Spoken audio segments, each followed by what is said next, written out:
এলএলবিতে অধ্যয়নরত প্রায় প্রত্যেকটা শিক্ষার্থীরই একটি কমন টার্গেট থাকে। সেটা কি?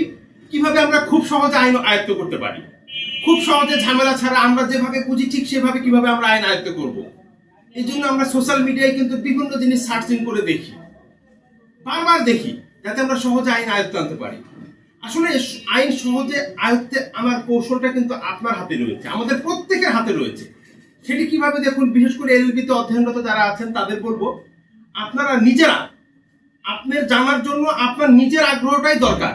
অন্য কারো আগ্রহ দিয়ে আমি যতই আপনাদের বলি না কেন আইন পড়েন, আইন পড়তে হবে, আইন না পড়লে এই হবে না ওই হবে না, সব কোনো কাজের সব বাকওয়াস। আপনি নিজে যদি আইন পড়তে চান, সবার আগে একটু ছক তৈরি করুন। ছকের আগে লিখেন ফৌজদারি মামলা, পাশে লিখবেন দেওয়ানি মামলা। ফৌজদারি মামলার শুরু থেকে শেষ পর্যন্ত কতগুলো ধাপ সম্পর্কে আপনি জানেন, বা কতগুলো ধাপ সম্পর্কে আপনি পড়েছেন, বা কতগুলো ধাপ সম্পর্কে আপনি বইতে পেয়েছেন, আপনি আপনার মতো করে লেখেন, একটা গ্রাফ তৈরি করেন, দেখবেন 90% আইন বোঝা হয়ে গিয়েছে আপনার। এখন আমরা বলতে পারি যে আমাদের সিলেবাসভুক্ত এই সীমিত আইনে কি একটি মামলার সবগুলো ধাপ আমরা কি জানতে পারবো? প্রশ্ন হচ্ছে না। আমাদের সিলেবাসে যে আইন দেওয়া আছে সেই আইন নিয়ে একটি মামলার শুরু থেকে শেষ পর্যন্ত হয়তো 20% আমরা জানতে পারবো। বাকি 80% জানতে হলে আমাদের প্র্যাকটিসে যেতে হবে। কেননা এটা কেন বলতেছি, কারণ প্র্যাকটিসে যখন দেখবেন তখন দেখবেন একটা মামলা বিভিন্ন সময় বিভিন্ন দিকে মোড় নেয়।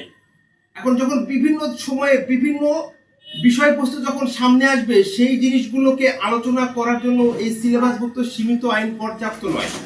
আমাদের সিলেবাসে কয়টা আইন আছে ফৌজদারি মামলা বোঝার জন্য?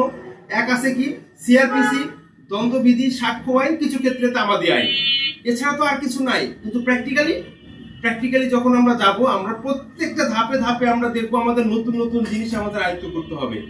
যদিও প্র্যাকটিস করার পাশাপাশি এলএলবিতে অধ্যয়ন করাটা বেটার, কিন্তু যাদের এই সুযোগটা নাই তাদের বলবো আপনারা একটু কষ্ট করে নিজেদের মতো করে একটি মামলা সম্পর্কে শুরু থেকে শেষ পর্যন্ত কতটুকু জানেন।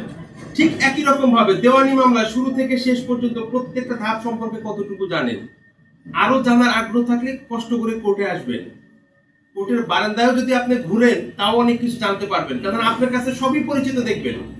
আমি তো এমনও শিক্ষার্থী পেয়েছি যে এলএলবি পাস করছে, কিন্তু বাংলাদেশের কত ধরনের আদালত আছে এটা পর্যন্ত বলতে পারে না।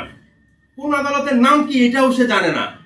মানে কোর্টে গিয়ে আদালতের নাম দেখে আকাশ থেকে পড়তেছে যে একই নামের এতগুলো আদালত কেন, আমি তো এতগুলো আদালত বইতে পড়ি নাই। চিন্তা করছেন?